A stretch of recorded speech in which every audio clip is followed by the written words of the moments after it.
Hello everyone, my name is Princess Osen, and this afternoon I'll be speaking on managing employee performance. The last time I spoke on hiring, recruiting and onboarding. Now we know that hiring, recruiting and onboarding is a core part of HR, but it does not end there because there is more that your company needs. So when you're recruiting for a company, after onboarding staff, you want that staff to grow. There's a development part, staff development part that should come in. This is to enhance growth in the organization. That is why I'll be speaking on managing employee performance. Now, on this discourse, I'll be talking about what employee performance is, the barriers to managing employee performance, elements that lead to effective performance management, and strategic performance management, as well as the perils of poor implementation in performance management. So, performance management means developing your employees. They are those strategies put in place to ensure employee growth and productivity. Now, what are the barriers to managing employee performance? First is organization system. When you have a poor organization system in your organization, there's every tendency that your employee will be lagging in some areas necessary for growth. Secondly, perception. Most people think that performance management is cumbersome, very tasking, too much work to do, and so they just ignore that part of HR. Thirdly, most managers are not trained for it. When you have untrained managers, they feel that they cannot do or they cannot go about doing performance management, and so they just sideline performance management and go about their business. So these are barriers to managing performance, employee performance. I will be discussing the difference between performance management and performance review. While performance management looks forward, performance review looks backward. Review in the sense that it's looking at what the employees have done over the months. If you do your reviews annually, you'll be looking at what employees do over the months, how they've performed, what they've done, and then you would want to rate them. But performance management looks forward. It looks at how can I grow my employee? This is where my employee is lagging. How do I help to improve he or she on this particular aspect? You're looking at how do I grow the employee? How do I develop the employee? And this is where you come up with strategic means or measures to ensure that there is growth or there is development. Now, performance management is strategic. Review is operational. Strategic in the sense that you're trying to come up with different measures to ensure that your employee is going through one developmental program or the other. While review is operational, you're bringing things in place to see how far your employee is doing on the job over the months or over the years, depending on how you conduct your reviews. Now, I'm going to look at elements that lead to effective performance management. First is alignment with goals and objectives. For you to be able to conduct an effective performance management, your expectations should align with the organization goals, objectives, visions, and missions. So it helps you to know when or whether the employee is doing fine or not. Secondly, we are looking at developing and growing people. Because when you put these strategic measures in place to ensure that there is growth or your employee is undergoing one growth or developmental program or the other, it helps to monitor and then manage growth level. Thirdly, we are going to look at providing data for the organization. For every organization, data is very necessary and important.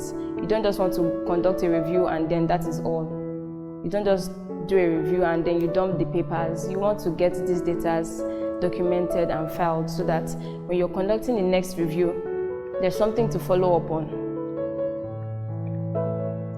Now, the impact of effective performance management can be internal and can be external. I'll be discussing that.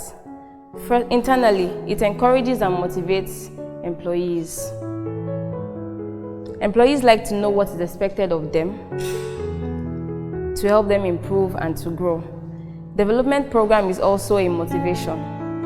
So most employees do not actually leave. When employees leave an organization, they do not necessarily leave because of the organization. They leave because of the manager or whoever is superior to them. That is because it is that the environment is not conducive for them, or they're not expecting what they are actually expecting.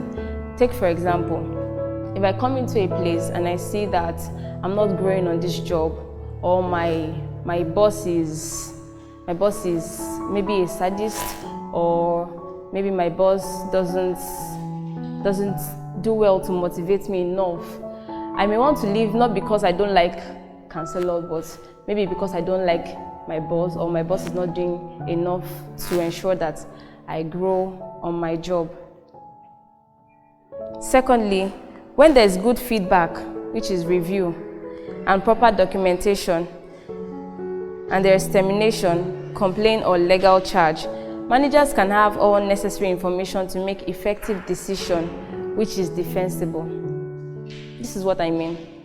When you don't have these documents or these data is documented, there could be cases of legal charges. Maybe you fire your employee and your employee is charging you legally for some reasons.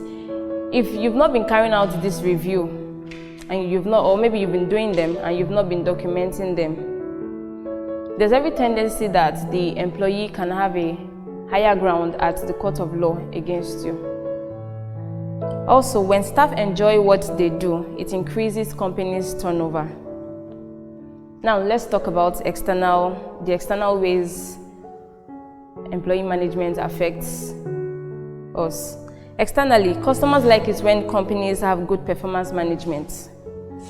They like it when they come and they keep seeing the same faces. They don't want to come and see different faces, because it only presents your company in a bad light, meaning that it is either you're not treating your employees well, or there's something you're not doing well. So when they come and they keep seeing the same faces, they have this perception that the company is actually treating their staffs nice, or the staff are enjoying their job, they enjoy what they do, that is why they remain where they are. Then families, when an employee does not find the environment conducive, it brings about anxiety and frustration, and then they go back to their families feeling depressed, and this tells or speaks on the family as well. Now we're going to look at strategic performance management. In some organizations, most persons actually carry out a strategic performance management, while some people do not. Now, what is strategic performance management?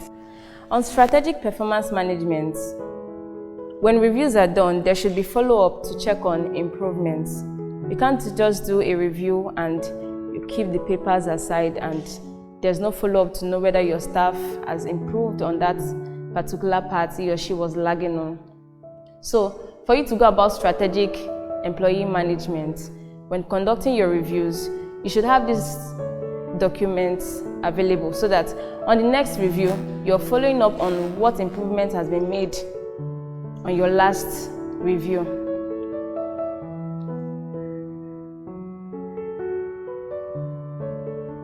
Now we're going to look at perils of poorly implemented performance management. I'll be highlighting four of them. 1, it brings about less productive employees. If you do not conduct or do your employee performance strategically, it brings about less productive employees. When they don't have clear description of what they're expected to do, or they don't get the right feedbacks to help them improve, you'll see that your employees are less productive, and it tells on the company because there'll be less turnover. Secondly, employees are likely to resign. If I don't get a clear description of what I'm expected to do, if I don't get a clear feedback on what I need to improve on, I'll just be there. I don't know where to improve on. I don't know what to improve on. I get tired of doing same thing, same time every day. I get tired of the job, and it makes me want to resign. Thirdly, it creates a bad image for the organization before customers. When your employees keep doing one particular thing every time, they keep making the same mistakes every time, they keep rendering poor services every time because they don't get feedbacks, they don't get a clear description of what is expected of them. Customers get tired of the same mistakes that they keep receiving. They see it as poor service, and most of them sometimes they leave or they stop patronizing your services and move on to the next vendor. Now, the company spends more. Let's say you have about 8 staffs who keep doing the same thing all over again, and they don't have a clear description of what they ought to do, or maybe they don't have good performance management, they're not experiencing good performance management. You're looking at recruiting more staffs when you have people inside that can actually do the job, but because they don't have this clear description of what they ought to do, they're not doing the job well. So you're looking outside, recruiting more staffs, you're spending more, recruiting more staff, when you can actually train the ones who are inside to do the job that you want them to do. Now, there are methods of managing performance. We have 3. I'll explain 3 methods. First is comparative method. When you're managing employee performance, you're trying to compare them with their colleagues. Maybe there's an outlined